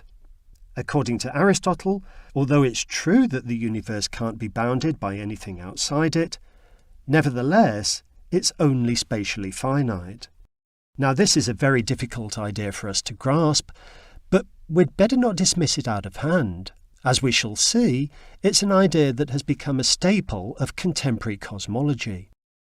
How then do we arbitrate between Archytas and Aristotle? The English philosopher Thomas Hobbes, writing in the 17th century, didn't think that there was anything to arbitrate on. Neither the view that the universe is infinite, nor the view that the universe is finite has any grounding in what we can observe, so neither view has any meaning. When it is asked if the world is finite or infinite, there is nothing in the mind corresponding to the term world. Many people still think in this way. John Barrow, Professor of Mathematical Sciences at Cambridge University, distinguishes between questions about the age and size of the entire universe, which are at best matters of idle speculation, at worst meaningless, and genuinely scientific questions about what we can observe. If you ask the question, is the universe infinitely old? Did it have a beginning? The answer today is that, well, our little piece of the universe, the visible part, did have a beginning, but whether the entire universe, which may be infinite in extent, had a beginning, there's no reason why it should. So we've come to appreciate the fact that although the universe is potentially infinite in size, we can only ever see a finite part of it. And we've got to distinguish between our observable universe, or the visible universe, and the entire universe.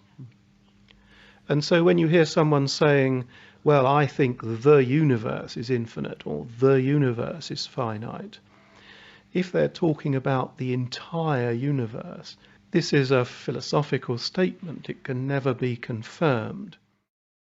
But suppose we confine attention to just that part of the universe on which empirical evidence can be brought to bear.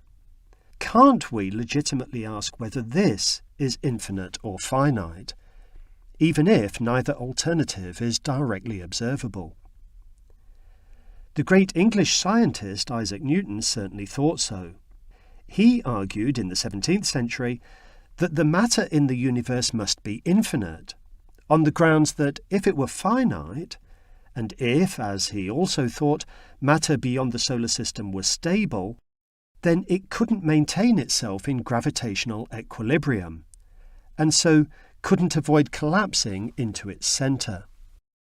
It seems to me that if all the matter in the universe were evenly scattered throughout all the heavens, and the whole space throughout which this matter was scattered was finite, the matter on the outside of this space would by its gravity tend towards all the matter on the inside, and by consequence fall down into the middle of the whole space, and there compose one great spherical mass. Nevertheless, the broad consensus today is that the matter in the universe is only finite. and indeed that space itself is only finite, albeit unbounded, just as Aristotle thought. This is the idea that I said earlier is very difficult for us to grasp. How can space be both finite and unbounded? Joe Dunkley, Professor of Astrophysics at Oxford University, gives one way of understanding this. One idea for what space could be like is something a bit like the surface of the Earth itself.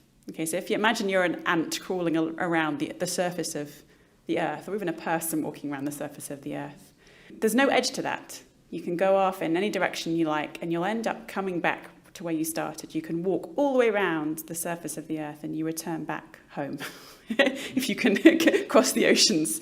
And so that surface, we would say, of the Earth is finite but unbounded. It doesn't go on forever. It's not infinite in size, but there isn't an edge to it. There isn't a beginning and there isn't an end. And it's possible that space itself, that could also be curved like the surface of the Earth, so that you could go off in one direction out in space and eventually come back to where you started. But if space were curved like the surface of the Earth, how would that manifest itself? Actually, when we think about it as physicists or mathematicians, one of the ways we work out if something is curved is we actually can draw a triangle on it. And we see what the angles add up to. A normal triangle that you draw on a flat piece of paper, the angles add up to 180 degrees. But if you try drawing a triangle on an orange, the angles add up to more than that. And do we find that when we measure the angles in triangles, those angles add up to something other than 180 degrees? Now, it's possible, and actually our current data are more in favour of it, that space itself is not curved, that space itself is more like a flat piece of paper. If you drew a triangle in space, the angles would add up to the normal amount, 180 degrees. It's worth mentioning that the triangles under investigation here are pretty big. They have to be, otherwise any difference from 180 degrees due to the curvature of space wouldn't show up. So it wouldn't be good enough to investigate triangles that can fit on a sheet of A4. They've got to be considerably bigger than that. We're talking about billions of light years, where a light year is the distance light can travel in a whole year, and light goes incredibly fast. So when we're thinking about the behaviour of space, we're talking about things on enormous scales, much bigger than the size of our solar system, because we wouldn't be able to figure out things like, is space infinite or finite, or is it curved like an orange or flat like a piece of paper? We couldn't do that just from our solar system. The current evidence seems to tell in favour of flat space then, not curved space. Even so, it's still possible that space is finite. Indeed, it's not only possible that space is finite, it's possible that space is expanding over time. And many cosmologists believe that that's precisely what it is doing. This is in part because there's evidence that distant galaxies are moving away from us. What form does this evidence take? Well, it's a bit like the evidence you'd have that an ambulance was moving away from you if you could only hear its siren. The siren gets fainter and fainter, of course, but it also appears to have a lower and lower pitch. This is an effect due to the way in which the movement of the ambulance affects the length of the sound waves emanating from it. There's a similar effect in the case of the galaxies. What's more, we can use the same evidence to extrapolate backwards. Just as we can conclude that the galaxies will get further and further apart in the future, so too we can conclude that they were closer and closer together in the past, right back to a point where absolutely everything was concentrated in one spot, and a gigantic cosmic explosion gave rise to the universe as we know it today.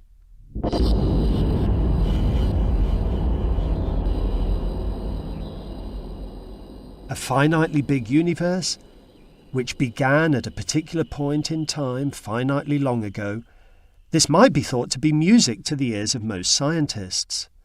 For on the whole, scientists like to evade the infinite, as John Barrow explains. In most areas of science and engineering, if an infinity pops up in an equation, or you predict that something is infinite, the immediate reaction of the scientist is, oh, we've got to work harder, we've got a bad model here. We need to introduce more realism in our equations. And so there was always a general feeling that when infinities pop up, it's a sign that your theory is incomplete. It hasn't got the whole story included in the equations. In fact, however, that point, finitely long ago when everything began, doesn't abolish the infinite. It reintroduces it. If you trace the expansion of the universe backwards, it always suggested that there was an apparent beginning at a finite time in the past. And this became known as the Big Bang. And if that was a real event in our past, then there would be an infinite density, an infinite temperature. And in some pictures of the universe, that we know that if the universe were not expanding fast enough today, it might eventually be overwhelmed by the gravitational attraction of all its contents, and its expansion would be reversed into contraction, and there would be a big crunch of infinite density in the future.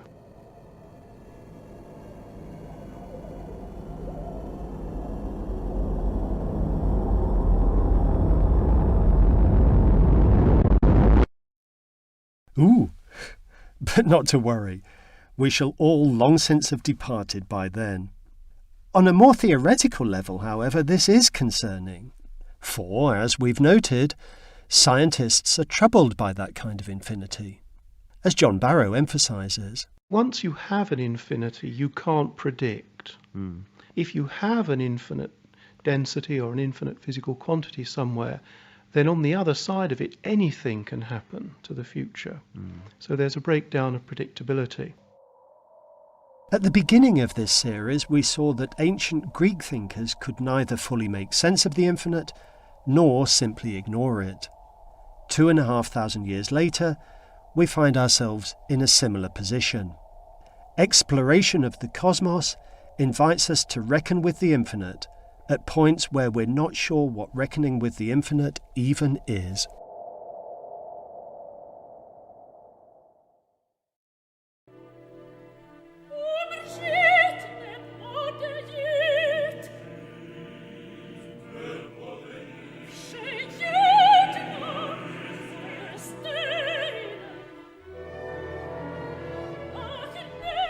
We're listening to a scene from an opera by the Czech composer Janacek, called The Macropolis Case. The opera has a simple but fascinating premise. 300 years before the action takes place, its heroine, Alina Macropolis, has been given an elixir of life by her father, the court physician. She's now nearly 350 years old. But she's reached a state of utter indifference towards everything. Her life has lost all meaning.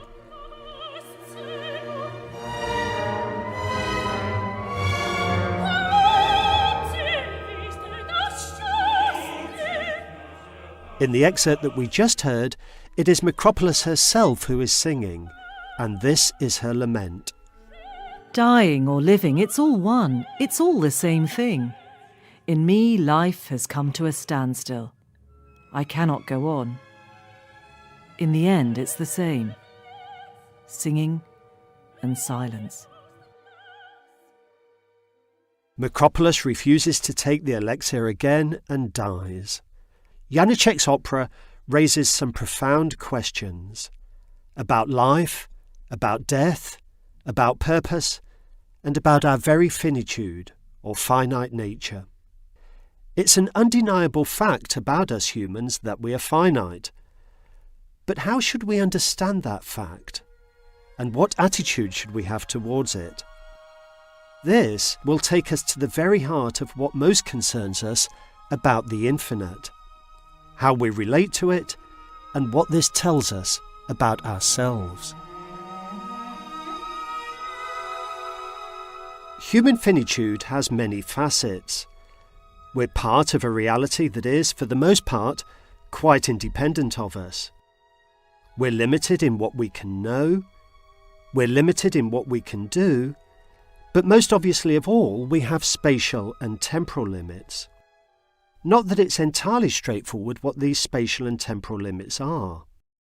For instance, did I begin to exist on the day that I was born, or had I already existed for some time before then as a fetus? How big am I? The intuitive answer is that I'm about 1 3/4 meters tall, weighing about 140 pounds. But how much of that is really part of me? You can certainly cut my hair off without destroying me. You can even amputate both my legs without destroying me.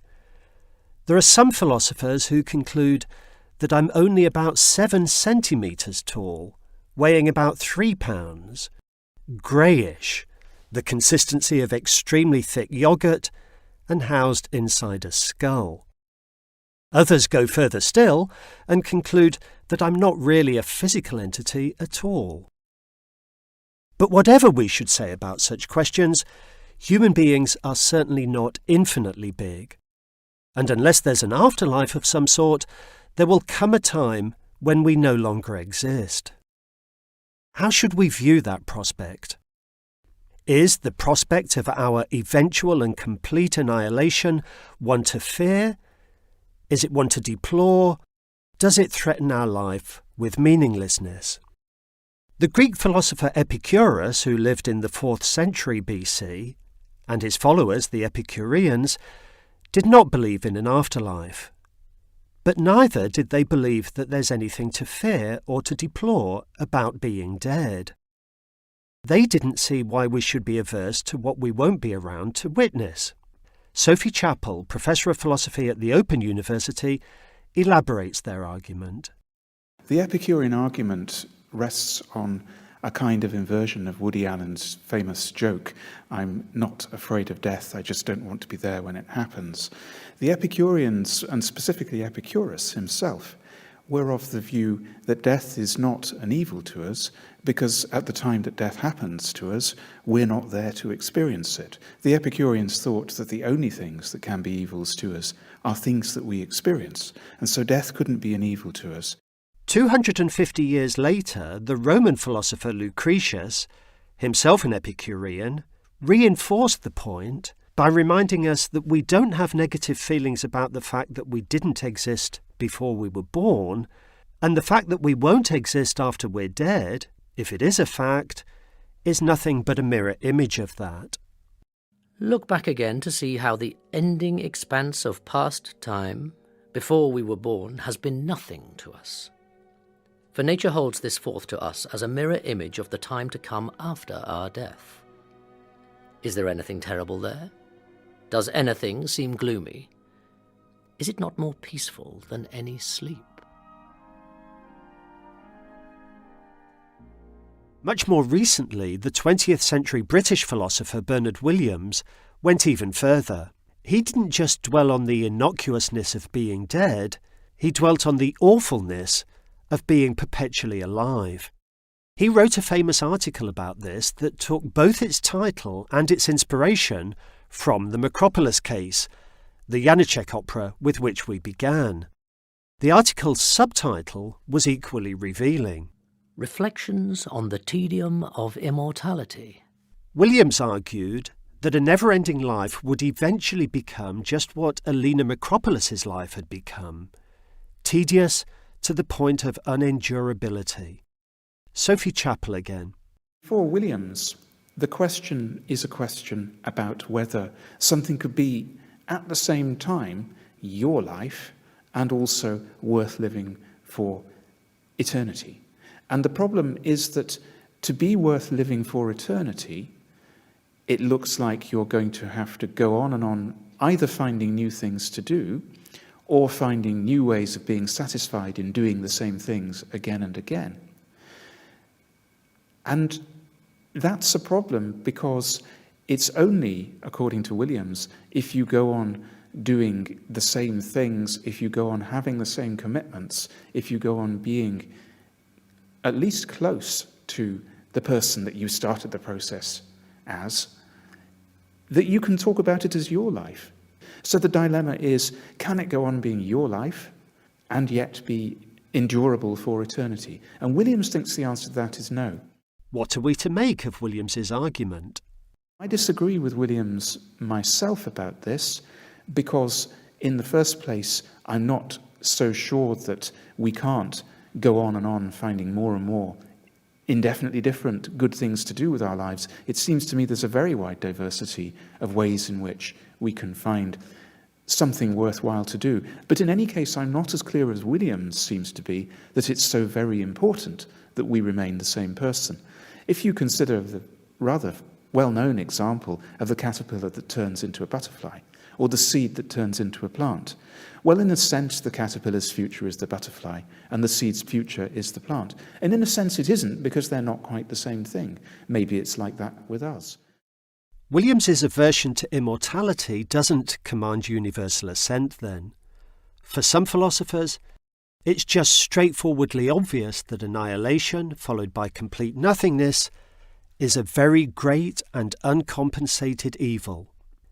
Thomas Nagel, a popular 20th century American philosopher who's still alive, is another who finds himself on the opposite side of this divide from Williams. He writes that given the choice between living for another week and dying in 5 minutes, he would always choose to live for another week, at least if all else were equal. That is, at least if there weren't some other even worse catastrophe that his death could avert. And he treats this as tantamount to saying that he would be glad to live forever. I believe that there is little to be said for death. It is a great curse, and if we truly face it, nothing can make it palatable, except the knowledge that by dying we can prevent an even greater evil. Otherwise, given the simple choice between living for another week and dying in 5 minutes, I would always choose to live for another week. I conclude that I would be glad to live forever. This divide between philosophers such as Williams, who thinks that mortality is preferable to immortality, and philosophers such as Nagel, for whom it's the other way round, may be as much a temperamental divide as an intellectual one. Nagel himself, in a footnote to his discussion, asks, "Can it be that Williams is more easily bored than I?" I think it can. But it's also worth noting that insofar as what Nagel is offering is an argument, as opposed to just a declaration of his own preference, then it's an argument that can be challenged. Suppose that given a choice between living for another week and dying in 5 minutes, I would always choose to live for another week.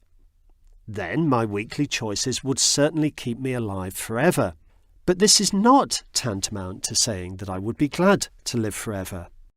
I might have a clear preference not to live forever.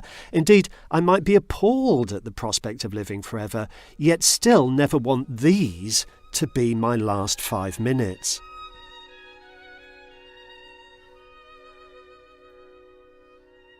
Where does this leave us? Some philosophers celebrate our finite nature. Others lament it. But there does seem to be consensus on one point. Our finite nature doesn't by itself deprive our life of meaning.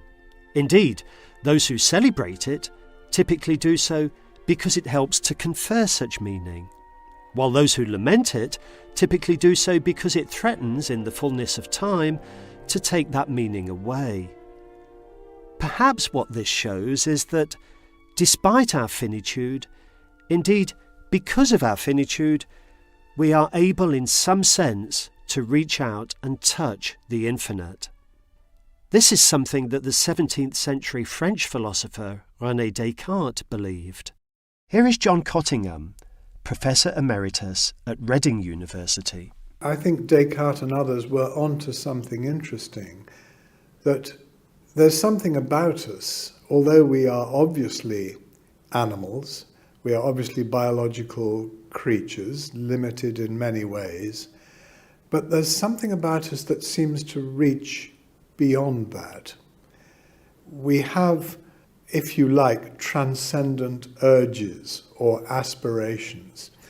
There's a certain restlessness in humanity. If you give a horse a nice field and plenty of exercise and fresh air and food, end of story. It's a fulfilled happy creature. If you give a human being maximally comfortable conditions, even if you give it interesting activities to perform, that isn't the end of the story. There's something in us that always reaches out for more. There's what St. Augustine called the restlessness of the human heart. And, says John Cottingham, our very sense of our own finitude fuels these aspirations for more. We do have these aspirations towards something greater, something more perfect than we are. Indeed, even in recognizing our own imperfections, we already perhaps have an implicit sense of something we fall short of, which we aspire to. That's a very good cue for the next and final programme in this series, where we shall explore further how self-consciousness about our own limitations gives the great questions of the infinite their urgency.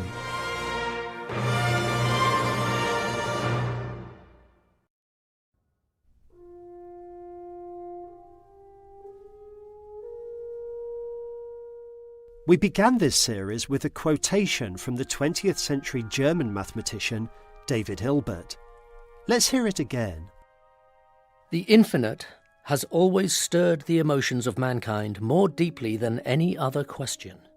The infinite has stimulated and fertilized reason as few other ideas have, but also the infinite, more than any other notion, is in need of clarification.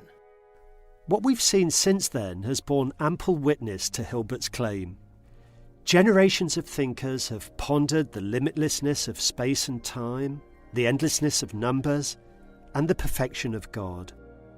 And they found themselves captivated and enthralled by the infinite. But many, aware that the infinite is fraught with paradox and mystery, have been disturbed by it and wary of it. At the root of both our fascination with the infinite and our unease about it, indeed, at the root of our very sense of it, is our awareness that we ourselves are finite. It's not just that we're tiny and ephemeral, there's something more fundamental than that. We find ourselves limited and constrained by what is utterly independent of us. Things literally get in our way. And that gives us a contrasting sense of what's unlimited, unconstrained, and self-sufficient. If scientific investigation should eventually show that space and time themselves are finite, still we'd have this sense of the infinite. But it's a sense of something that eludes us. It's a sense, we might almost say, of something that we can't have any sense of. So we're unsure what to make of the infinite, and that means that we're unsure what to make of ourselves. Where does all of this leave us? Like the Greeks 2,500 years ago, we find ourselves on the one hand troubled by the infinite, but on the other hand unable to ignore it. 4 centuries ago, the French philosopher René Descartes took issue with the idea that we begin with the finite and then just think of the infinite as the opposite of it. On the contrary, he said, we begin with the infinite and then just think of the finite as the opposite of that.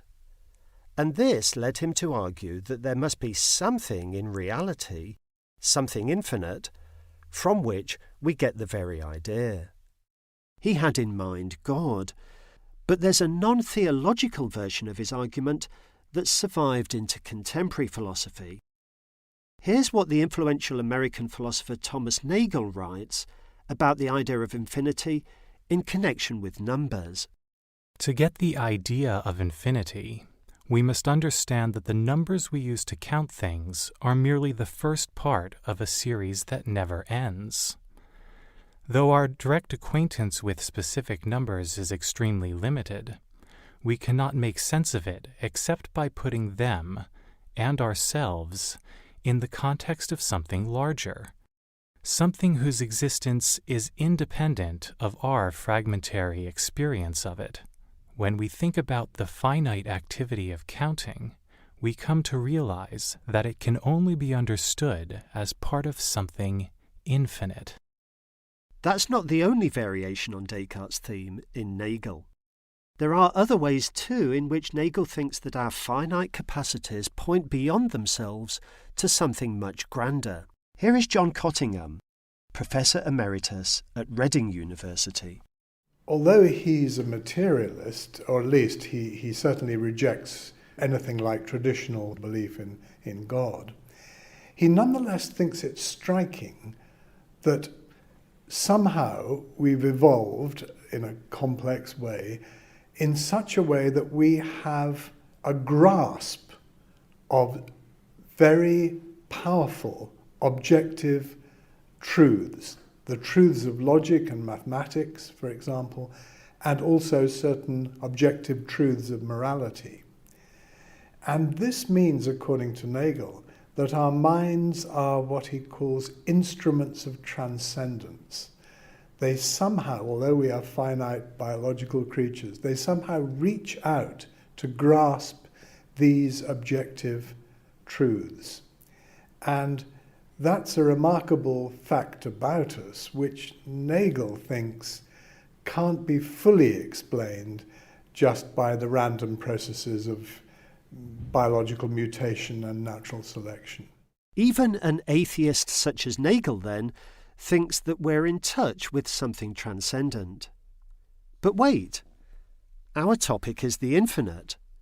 What exactly does the infinite have to do with the transcendent? Perhaps these are two quite different ideas. Perhaps the infinite isn't anything grand at all. Perhaps it's much closer to home than we've been assuming. After all, it might well be argued, and as we've seen in previous programmes it has been argued, that every time you move from A to B, you do infinitely many things. You move first to the midpoint, then to the 3/4 point, then to the 7/8 point, and so on. It was in this vein that the 20th century German philosopher Ludwig Wittgenstein tried to take some of the mystique out of the infinite. We naturally think that the infinite, if it exists at all, must be something awesome and utterly beyond our comprehension. But really, in Wittgenstein's view, to understand the infinite, we simply need to reflect on how we use phrases like "and so on." Simple phrases whose use is governed by simple grammatical rules that finite beings like us can easily grasp. Here's what Wittgenstein himself says. The expression "and so on" is nothing but the expression "and so on." Nothing, that is, but a sign, which can't do more than have meaning via the rules that hold of it. If we take such debunking seriously, it allows us to separate completely the idea of the infinite from the idea of the transcendent. It allows us to treat the infinite as something quite tame and unremarkable. So where does this leave us? Whether or not we side with Wittgenstein and admit that there's nothing to the infinite beyond our finite linguistic resources and the rules governing their use, we must acknowledge our urge to think that there is more to the infinite than that. We must acknowledge our urge to believe in what might be called the infinite with a capital I, the unconditioned, self-sufficient, and transcendent. Where does this urge come from? How does it manifest itself? John Cottingham again. Well, there are three categories, I think, in our awareness of the beauties of the natural world, which seem to have something in them which isn't just a mere ability to produce pleasure in us, but some special quality, what's sometimes been called a sacred aspect, or a numinous even aspect. Another area is the requirements of morality, which I recognize as incumbent on me to observe, even though I may not want to, even though my desires may be to turn away. I nonetheless recognize their force. And a third area is what used to be called the eternal truths of logic and mathematics, which I recognize as necessary, universal, and unalterable. So in all these areas, I seem to recognize something that transcends, that goes beyond the ordinary contingent flux of biological and physical circumstances. And in so far as I can recognize those areas, I seem to be reaching forward to what you could call a dimension of the transcendent. We have a sense of the transcendent then, and we have a sense of the infinite with a capital I. This is something akin to a religious experience or an experience of the sacred. It suggests something infinitely greater than us that may give meaning to our lives. But how might such experiences be located in a secular worldview? You could just say, well, these are weird, funny, subjective states that we get into, which perhaps we could induce by psychedelic drugs or by fasting. So that would be a kind of reductionist or deflationary account of the sacred. If you don't want to go that route, then you have to say, I suppose, that there's something about reality that calls forth these experiences. In other words, they're not just a private trip or drug-induced fit, but they are a response to something real. Which brings us right back to Descartes, back to the idea that the best explanation for these powerful responses may be that they're responses to something that's genuinely infinite with a capital I. But Descartes hasn't won the argument just yet. There's another quite different approach that we can take. For a striking example of this alternative approach, we can turn to the 20th century British philosopher and novelist Iris Murdoch. Where Descartes had said that our idea of God was an idea of something so great that only something that great could have implanted it in us, Murdoch said that, on the contrary, our idea of God was an idea of something so great that nothing in reality could ever match up to it. God, she said, does not exist and cannot exist, because God is too great for mere existence. Of course, the question where we get our idea of God from then comes back to the fore. In fact, if anything, it becomes all the more pressing. Certainly, in Murdoch's view, our idea of God demands attention and respect. Here's how she puts it. No existing thing could be what we have meant by God. Any existing God would be less than God. God does not and cannot exist. But what led us to conceive of him does exist and is constantly experienced and pictured, incarnate in work and knowledge and love. Whatever our view of this matter, it helps to show that in trying to make sense of the infinite, we're also trying to make sense of ourselves. We're trying to make sense of our own experiences and our own limitations, and what these tell us about our place in the world. Throughout this series, we've looked at the infinite in philosophical terms, in theological terms, in mathematical terms, and in scientific terms. We've drawn distinctions, made connections, performed calculations, and looked up at the stars. But always, in the background, there has been our own finite nature, our own finitude. Always the question has come back to how we, in our finitude, relate to what surpasses that finitude.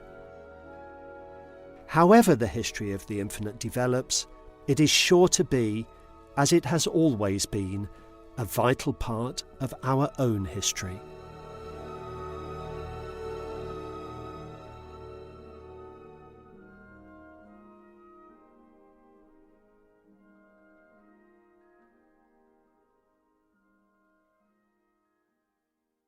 This is the BBC.